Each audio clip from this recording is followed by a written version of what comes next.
안디옥 교회는 터키 지역에 있습니다. 터키, 오늘날 터키 지역에 있는데 로마 제국 당시에 저기 보니까 지도 보면 로마 제국 당시에 일본이 있어서 일본 로마 수도인 로마가 있습니다. 일본은 로마가 있고 그 다음에 이집트의 수도인 알렉산드리아가 있습니다. 알렉산드리아. 세 번째가 안디옥이 있어요. 시리아의 수도 안디옥. 이 세 도시가 첫 번째, 두 번째, 세 번째로 로마 제국, 로마가 지배하고 있을 당시에 가장 큰 도시들이에요. 그 중에 세 번째로 큰 도시가 안디옥이다라는 것입니다. 한 50만이 살았답니다. 그 당시 50만이면 상당히 큰 도시입니다. 그 큰 도시에 예수님의 복음이 들어갔더라. 저기 보니까 예루살렘에서 안디옥까지 몇 킬로라고요?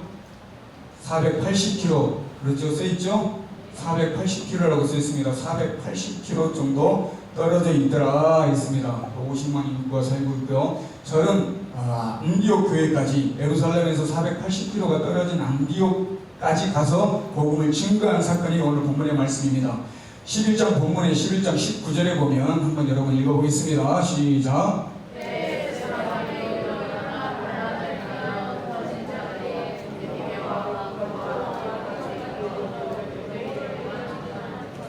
빨간 글씨 보니까 때에 스데반이 일로 인하여 일어난 환란을 인하여 흩어진 자들이 있어요. 스데반이 돌에 맞아 죽었죠?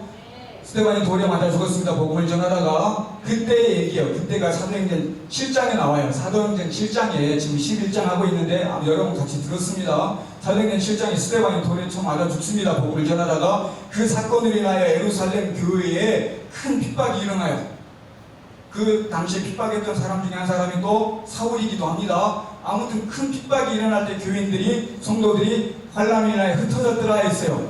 그 당시에 다 예루살렘에 모여있다가 흩어졌어요. 그 흩어졌을 때 지금 여기 안디옥까지 왔더라 하는 얘기예요.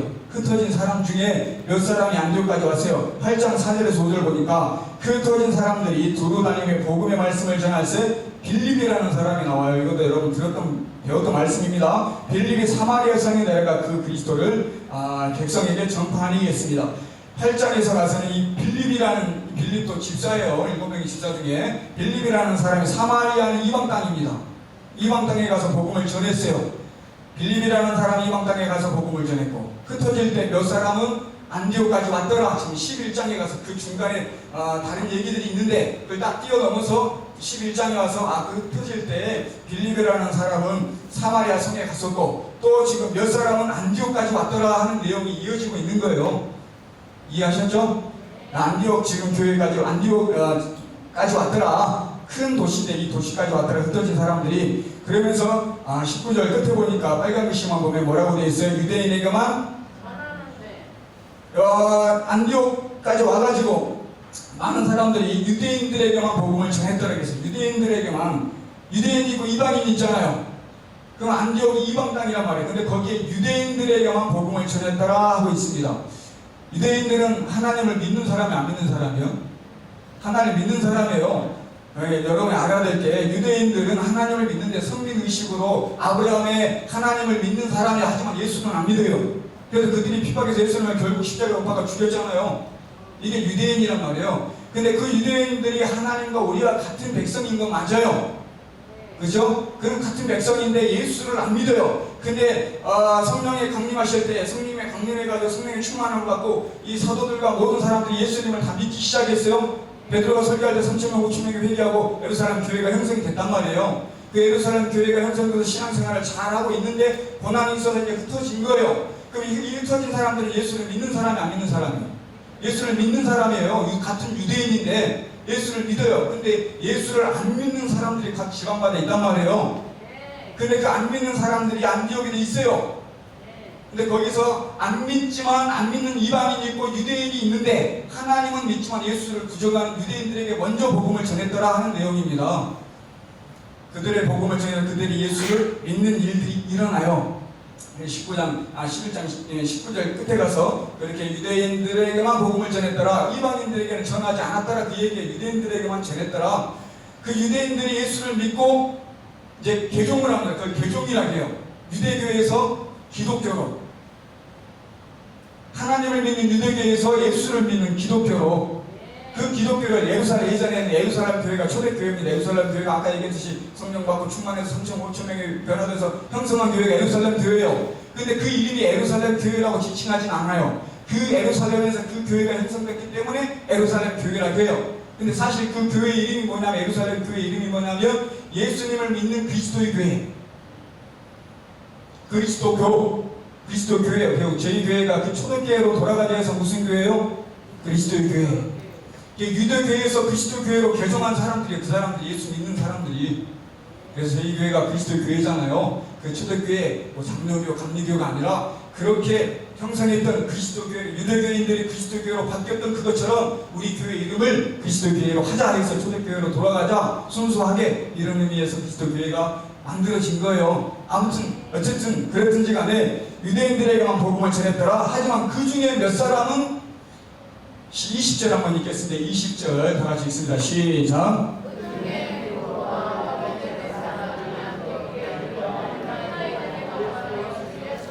그 중에 몇 사람이 안디옥에 가서 누구에게 말을 전했어요?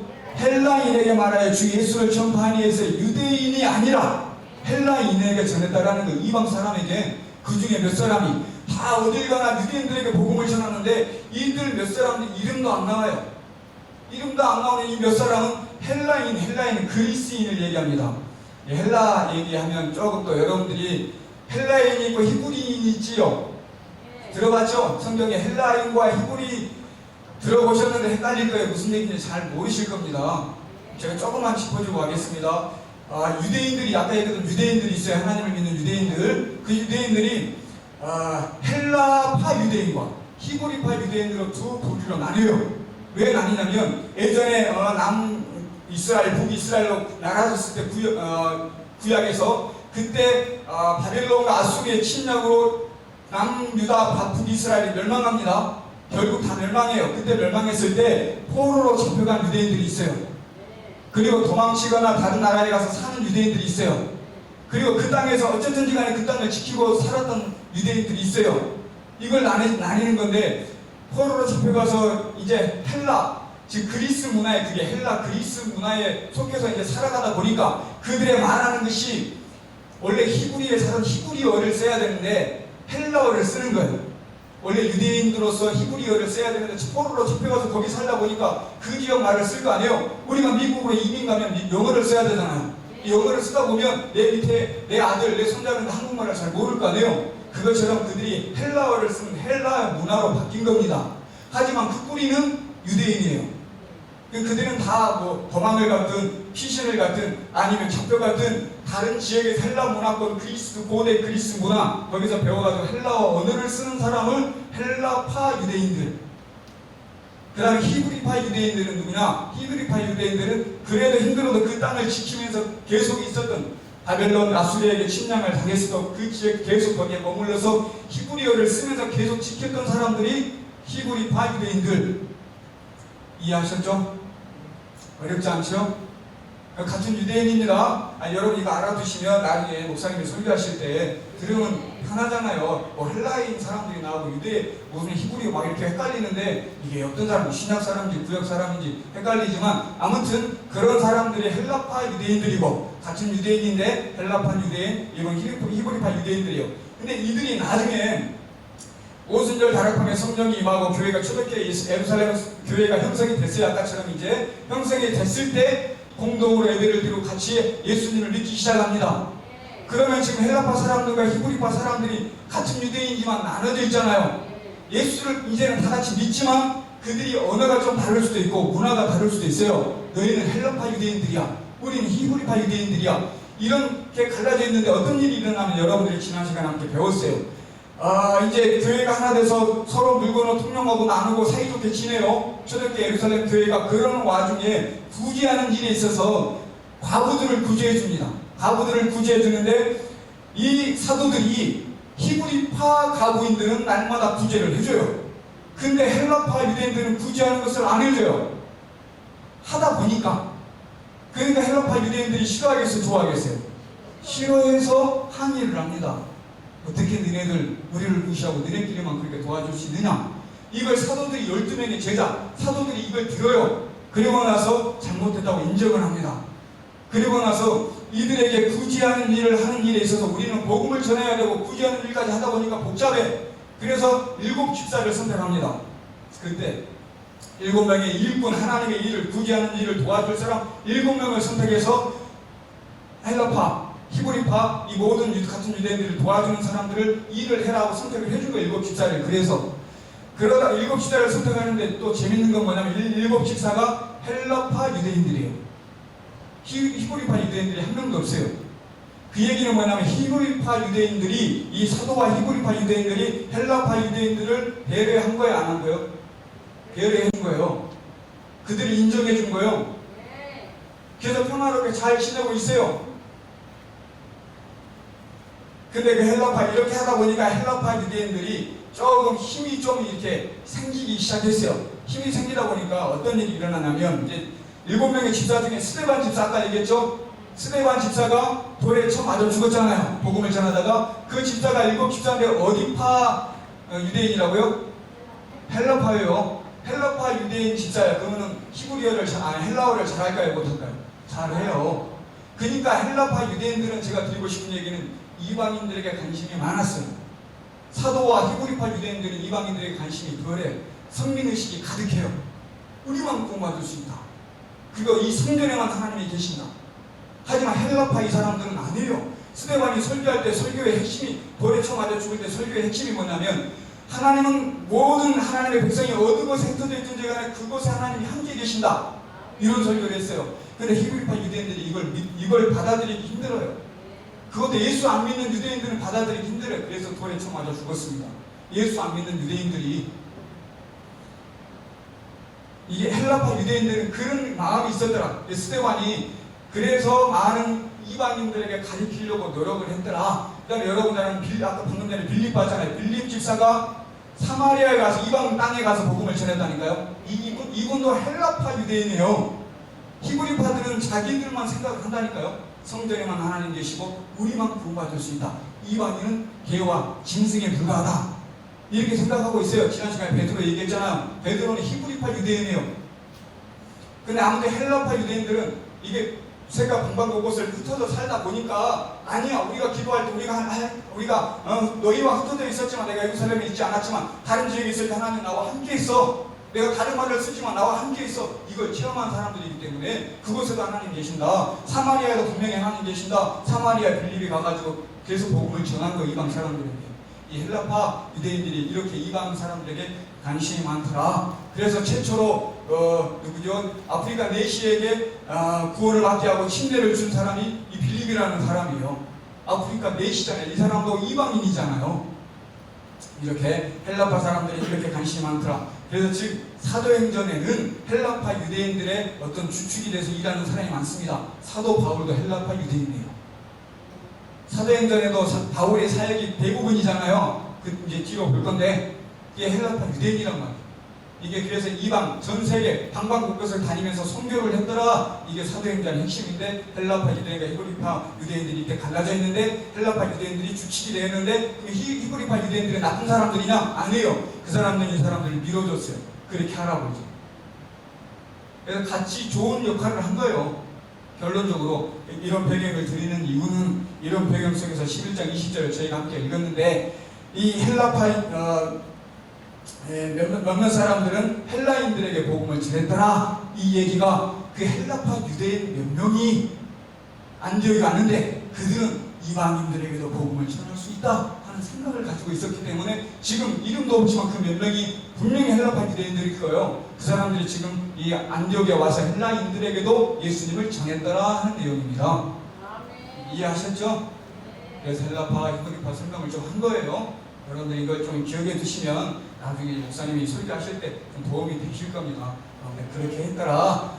그리고 이제 그렇게 하다 보니까 헬라파 유대인들은 그리스어, 헬라어를 쓰니까, 그들의 언어를 쓰니까 그들이 충분히 듣기 좋아요. 우리가 미국에 가서 우리말로 전도하면 못 들을 거 아니에요. 하지만 그들의 말로, 영어로 얘기하면 잘 들을 거 아니에요. 이런 역할을 했더라, 헬라파 유대인들이. 그래서 이 헬라인들에게도, 그리스인들을 얘기합니다. 이 헬라인들에게도 복음을 전했더라. 근데 무명의 몇 사람이에요?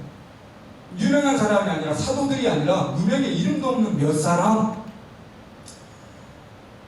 저와 여러분들이 많이 가져야 복음을 전하는 게 아니고, 유명한 목사님이 여기 서서 말씀을 전해야 은혜가 넘쳐나는 게 아니고, 몇몇 이름도 없는 몇몇 그 사람이 복음을 전했을 때 이런 역사가 일어난 줄로 믿습니다.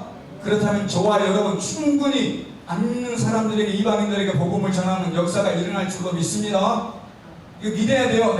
내가 전하면, 이게 요즘 전하면 무슨 막 도망가고 싫어하고 다 이러겠지만, 그거 여러분이 생각하는 두려움이고, 유명하지 않는 몇몇 사람이 안디옥에 와서 그들을 복음 전해서 그들이 교회를 이루었다니까요. 바울이 한 게 아니고, 베드로가 한 게 아니고, 이름 없는 몇 사람이 와가지고. 그래서 이방 땅에 이제 복음이 시작되기 시작합니다. 이것처럼 저와 여러분들이 힘들고 어려울지라도, 여러분 안 믿는 남편, 안 믿는 아내, 자녀들, 부모님 어느 누구가 있을지라도 여러분들이 전하면 분명히 역사가 일어날 줄로 믿습니다. 왜 그러냐면 21절 한번 읽겠습니다. 21절 시작.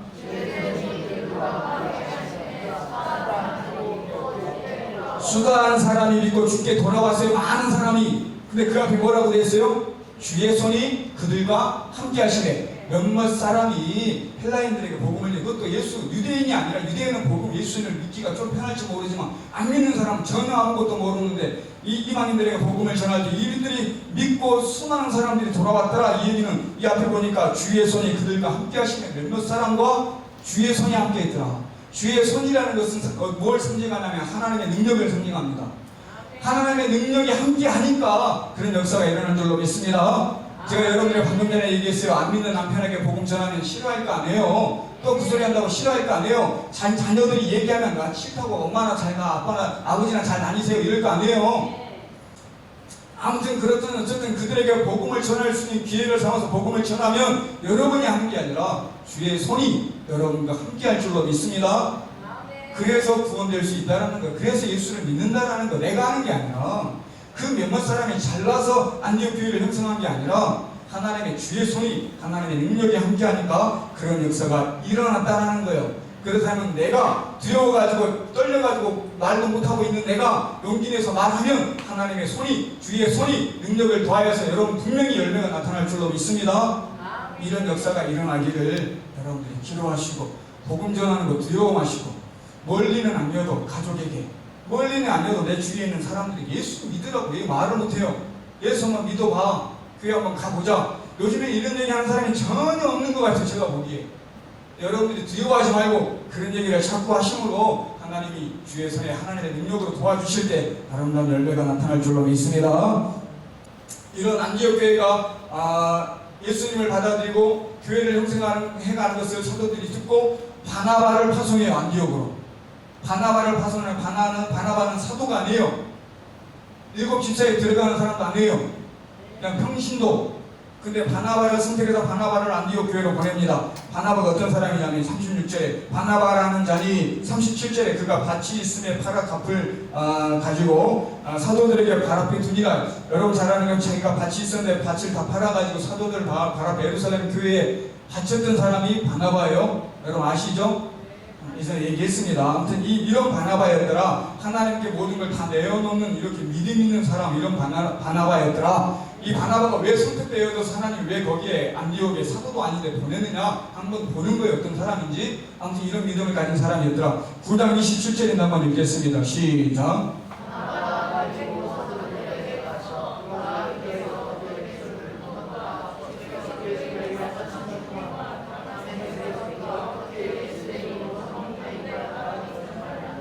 바나바가 사울이 다메섹 도상에서 부활하신 예수님을 만나고 이제 회심했어요. 달라졌어요. 그래 이제 예루살렘에 그 교회 가서 사도들을 만나고 뭔가 사역을 같이 해보려고 하는데 사도들이 받아들이지 않잖아요. 왜? 자기들을 핍박하고 죽였던 사울이 변했다고 다 왔는데 누가 믿겠어요? 근데 그 중간에 거기에서 이 바나바가 중재자 역할을 했더라 이 얘기예요. 지금 중재자 역할을 해서 서로 사이가 좋게 하고 사울이 사역할 수 있게 도와준 사람이 바나바였어요.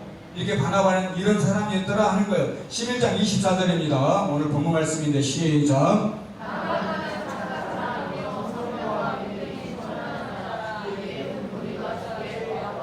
바나바는 무슨 사람이라고요?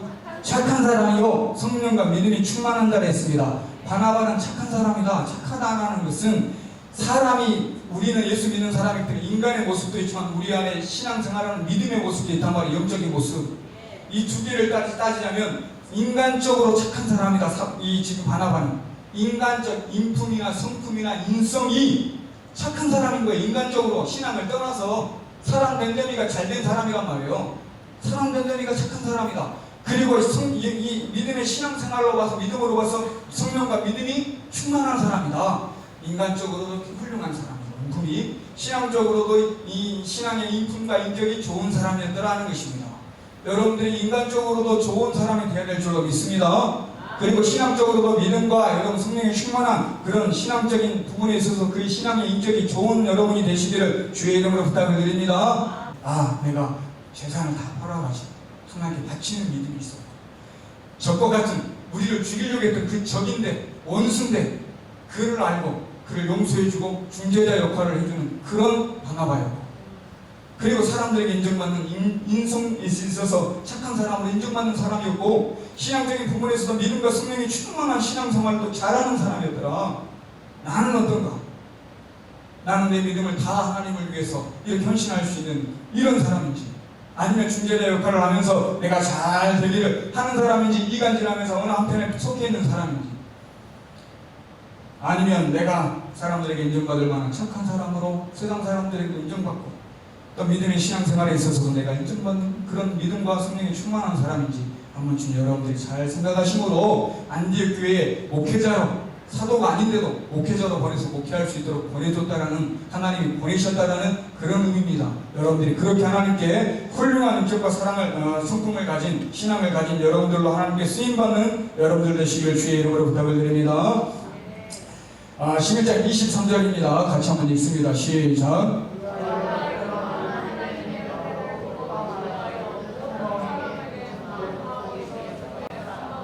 제가 이르라 하나님의 뭘 봤다고요? 하나님의 은혜를 보고 뭐 했다고요? 기뻐하여. 이제 이 지금 바나바가 안디옥 교회에 왔어요. 이제 처음 왔는데 딱 와서 보니까 제가 이르라 하나님의 은혜를 보고 기뻐했더라.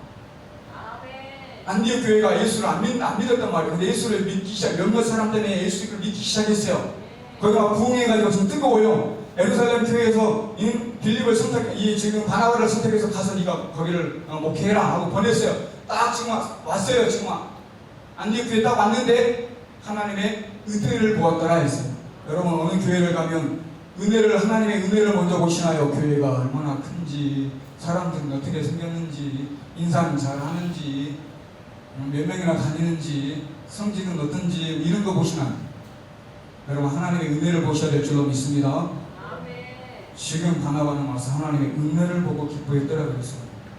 많은 사람들을 보고 기뻐한 게 아니라 거기에 하나님의 은혜가 넘치는 거예요. 그 안에 하나님의 은혜를 보고 기뻐했던 사람이 바로 바나바였습니다. 얼마나 모이는 교회인가, 물질적으로 충만한 교회인가, 사람들이 어떤 사람인가, 여러분 이런 거 보지 마시고 여기에 하나님의 은혜가 충만한 교회인가, 하나님의 은혜가 충만한 가정인가, 이걸 보시기를 주의 이름으로 부탁을 드립니다. 사람을 먼저 볼 때도 잘생겼냐 못생겼냐, 말을 거칠게 하냐 안 하냐, 금방 삐지냐 안 삐지냐 이런 거 보지 마시고 은혜가, 하나님의 은혜가 있는 사람이냐 아니냐, 이걸 보시기를 주의 이름으로 부탁을 드립니다. 사람을 사귈 때도 마찬가지입니다. 부자냐 아니냐, 좋은 집에 사냐 안 사냐, 사회적인 위치가 능력이 있냐 없냐, 이것 보고 사귀다가 여러분 큰코 다칩니다. 여러분 하나님의 은혜가 있느냐 없느냐, 이거 보고 사귀시기를 주의 이름으로 부탁을 드립니다. 여러분 교회 안에서도 서로 하나님의 은혜를 보시고 교제하시고 하나님의 은혜를 대하는 여러분들 되시길 바랍니다. 그렇다면 나는 사람들이 하나님의 은혜를 줄 수 있는 그런 은혜로운 사람인가 한 번쯤 생각해 봐야 돼요. 나는 내가 그런 사람만 만나는 게 아니라 나도 하나님의 은혜가 충만해야 되잖아요. 예배 드릴 때 하나님의 은혜가 넘치는 사람 옆에 앉는 게 좋을까요? 하나님의 은혜가 넘치지 않는 사람 옆에 앉는 게 좋을까요? 넘치는 사람 옆에 앉아야 같이 은혜 받을 거 아니에요?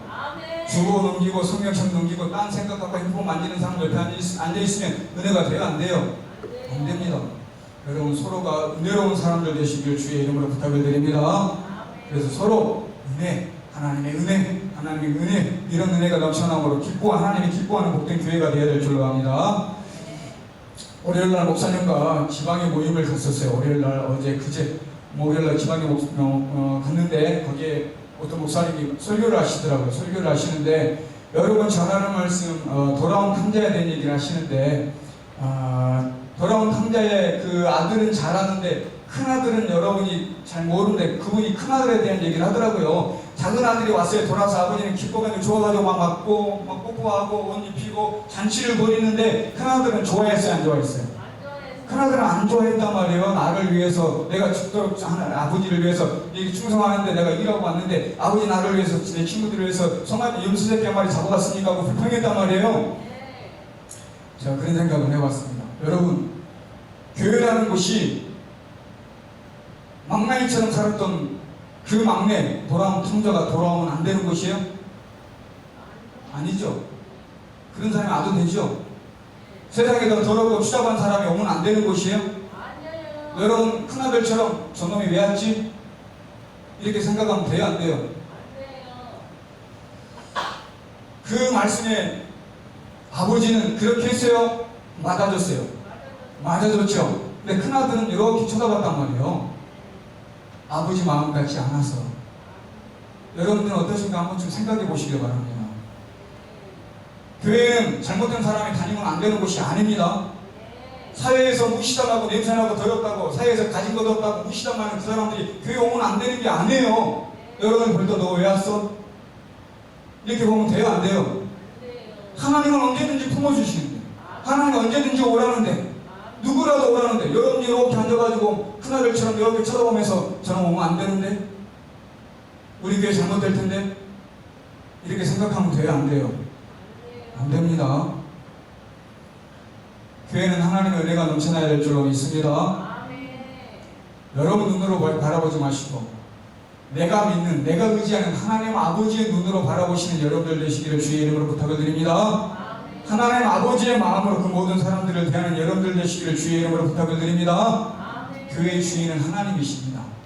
하나님이 괜찮다는데 누구라도 오라는데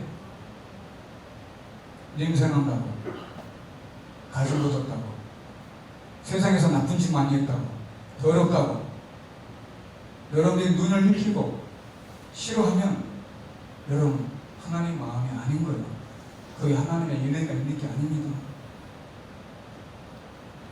여러분 그런 사랑하는 마음으로 우리 전주 그리스도 교회는 하나님의 은혜가 충만한 교회 되기를 주의 이름으로 부탁을 드립니다. 원수 같은 사람을 용서하라고 하잖아요. 성경 말씀에 원수 같은 사람을 용서해야 되는데 어려운 게 아니에요. 제가 해보니까 제가 어려운 게 아니에요. 왜 그러냐면 여러분 마음에 그 사람에 대한 미운 마음이 있으니까 싫은 거예요. 원수가 괜히 미운 마음이 여기 있단 말이에요. 이 마음에 예수님으로 채우면 해결되는 거예요. 어려운 게 아니라니까요. 여러분 안에 예수님이 가득하지 않기 때문에 그러는 거예요. 여러분 미운 마음이 있으면 이 마음에 이 시간 말씀을 듣고 여러분 예수님의 마음으로 채우면 해결되는 거예요. 용서가 되는 거예요. 사랑이 되는 거고. 이거 어려워요? 여러분 힘으로 억지로 의지해서 그냥 내가 용서해야지 봐줘야지 안 됩니다. 절대로. 하지만 여러분 마음이 예수님의 은혜로 하나님의 은혜로 그 마음이 여러분 안에 충만하면 그냥 되는 거예요.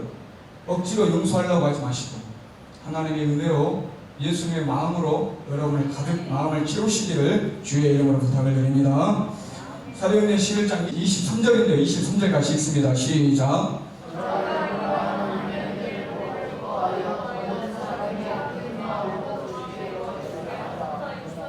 하나님의 은혜를 보고 첫째로 기뻐했어요. 그리고 거기 있는 이 안디옥에 있는 모든 사람들에게 굳은 마음으로 누구에게 붙어 있으라고요? 주께 붙어 있으라고 고난이 격려해달라는 얘기요. 네, 그런 좋은 마음, 그런 강한 믿음으로 누구에게 붙어 있으라고요? 주님께 붙어 있어라. 잘하고 있다. 그 마음으로 그 믿음으로 주님께 붙어 있어야 된다 하고 권면하고 격려해달라는 얘기예요. 내가 왔으니까 이제 나한테 붙어라. 그런 얘기 아니죠?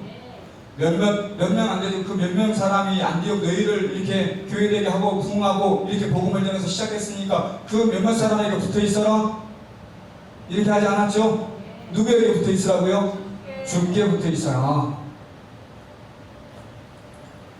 여러분 평생에 주님과 함께 하시기를 주의 이름으로 부탁을 드립니다. 사람에게 충성하는 게 아니라 하나님 아버지께 주님께 붙어서 충성하는 줄로 믿습니다. 여러분 그런 믿음을 가져라 하고 지금 안디옥에 있는 사람들에게 바나바가 얘기하는 거예요. 동일하게 이 시간 여러분들에게도 말씀하십니다. 여러분들이 사랑을 보는 것이 아니라 주님께 잘 붙어 있어라, 이렇게 말씀하고 있습니다. 여러분, 주님께 잘 붙어서 정말 흔들림 없는 아름다운 교회 되기를 주의 이름으로 부탁을 드립니다. 25절 26절인데요 25절에 보니까 바나바가 사울을 찾으러 다소에 가서 만남의 안디옥에 데리고 와서 둘이 교회에 1년간 모여 있어 큰 무리를 가르쳤고 했어요. 바나바가 혼자 목회를 해보니 안디옥에서 이제 목회를 막 해요. 그렇게 시작을 했는데 자기에게 부족한 부분이 있어요. 자기가 혼자 하기에는 복잡하고 부족한 부분이 분명히 있습니다. 그래서 누구를 데려왔다고요? 다소라는 이 사울의 고향, 아까 예루살렘에서 그렇게 지내다가 핍박이 있어서 다소 자기 고향으로 사울이 떠났어요. 근데 이 다소까지 찾아가서 사울을 데려옵니다. 혼자 할 수 있었지만 사울을 데려왔더라. 내가 부족한 부분을 못하는 부분을 사울이 생각나는 거예요. 사울이 여기 있으면 나보다 훨씬 잘할 텐데 같이 1년간 충성했더라 하는 것입니다. 여러분 혼자 하는 게 아니라 여러분 곁에 있는 권사님들, 집사님들, 장로님들, 성도님들 같이 하는 줄로 믿습니다. 내 연약한 부분을 누군가가 도와주는 거예요. 내가 혼자 하려고 하는 게 아니라. 이게 바로 교회더라. 바나바에게는 그런 성품, 그런 마음, 그런 믿음이 있었더라. 얼마나 아름다워요. 하나님의 은혜를 보고 주님께 붙어있으라고 얘기하고, 혼자 해보니까 힘들어요. 해보니까 자기가 복차에 못하는 부분이 있어요. 사울을 기꺼이 데려와가지고 사울을 놓고 같이 사역합니다. 이게 바로 사울이 바울 되어져서 이게 선교를 시작하는 계기가 돼요. 그대로 가만 놔둔 게 아니라 데려와가지고 이제 여기서부터 선교사로 파송하고 이제 복음을 시작하기 시작합니다. 이 사울이라는 사람이 바울이 돼가지고, 이 지금 바나바가 아니었으면 사울이 사역할 수 있었을까 할 정도로 바나바가 이만큼 위대합니다. 이렇게 불러다가 바나바가 같이 사울과 같이 사역을 할 때 1년간 모여서 큰 무리를 가르쳤고 했어요. 이렇게 가르쳤고, 그러면 거기 있는 사람들은 사도들이 지금 바나바와 사울이 가르쳤으면 성도들은 배웠겠죠. 가르치고 배웠어요. 가르치고 배우다 보니까 이들의 믿음이 자꾸 성장해가고 성숙해가는 거예요. 예수 믿고 부흥하고 가만히 있는 게 아니라 가르쳐야 돼. 말씀을 드려야 된단 말이에요. 일주일에 한 번 나와서 듣는 게 아니라 자꾸 말씀을 잘 여러분들이 배워야 될 줄로 믿습니다. 자꾸 드려야 돼요. 믿음은 들으면서 난다잖아요. 자꾸 드려야 돼. 힘들어도 어려워도 졸려도 자꾸 드려야 되고 자꾸 모여야 되고 자꾸 배워야 된단 말이에요. 그렇게 성장하다 보니까 그들이 어떤 결과가 나타나냐면 사도행전 11장 26절입니다. 같이 읽습니다. 시작.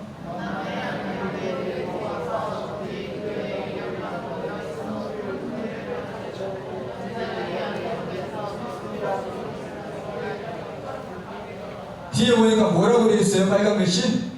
그리스도인이라 일컬음을 받게 되었더라 했어요. 거기 안디옥에 있는 모든 사람들이 열심히 이제 부흥했어요. 사람이 많아요. 근데 바나바가 오고 사울까지 데려와서 열심히 가르치고 배웠어요. 배우고 나니까 막 믿음이 성장합니다. 뭔가 하나님을 많이, 예수님을 닮아가요. 믿음이 성장하니까 그 안디옥에 있는 안 믿는 사람들이 이 사람들을 부를 때 뭐라고 한다고요? 그리스도인. 성경에 처음 나오는 얘기예요.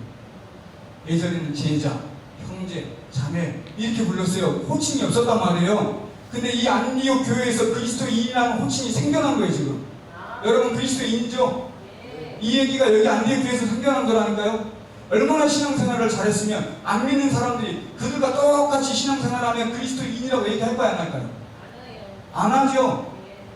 우리랑 똑같은데 예수 믿든 말든 나하고 똑같은데 내가 무슨 예수 믿는 사람하고 나하고 구별된 게 아무것도 없는데, 하지만 달랐다라는 거예요. 이건 안디옥 교회 교인들은 세상 사람과 뭔가 다르니까 너희는 그리스도인이다.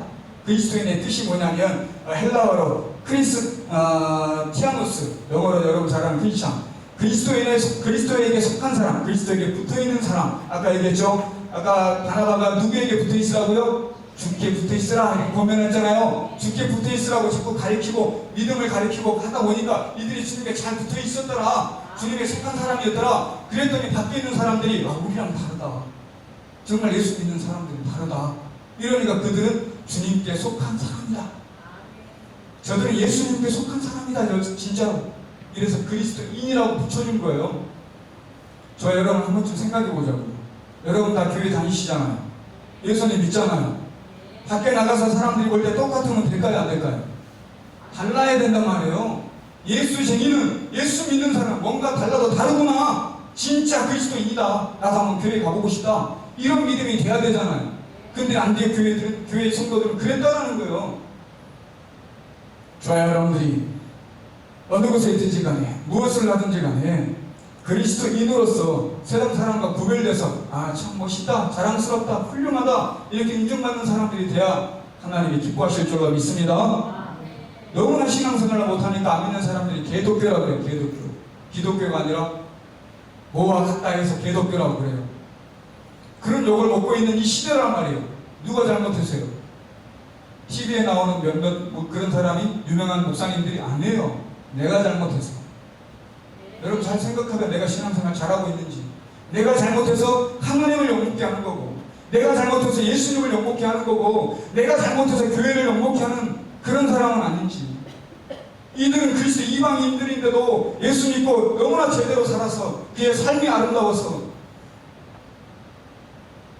진정한 그리스도인이다 이렇게 칭송을 듣는데, 여러분들도 아무리 힘들고 어려워도 예수님 잘 믿는 안디옥 교회 사람들처럼, 그리고 바나바처럼 착한 사람이요 믿음과 성령에 충만한 사람 돼서 여러분 어느 곳을 가든지 사람들이 그리스도인이다, 너는 예수에 속한 사람이다, 예수 믿는 사람은 다르다, 내가 인정할게, 이런 사람들 되시기를 주의 이름으로 부탁을 드립니다.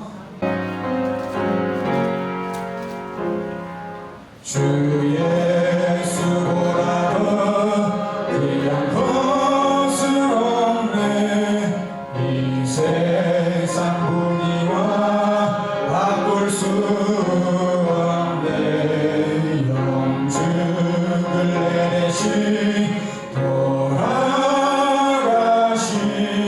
그 놀라운 사랑 잊지 못해. 세상 즐거움 다 버리고 세상 자랑 버렸네. 주 예수보다는 귀한 것은 없네. 예수밖에는 없네.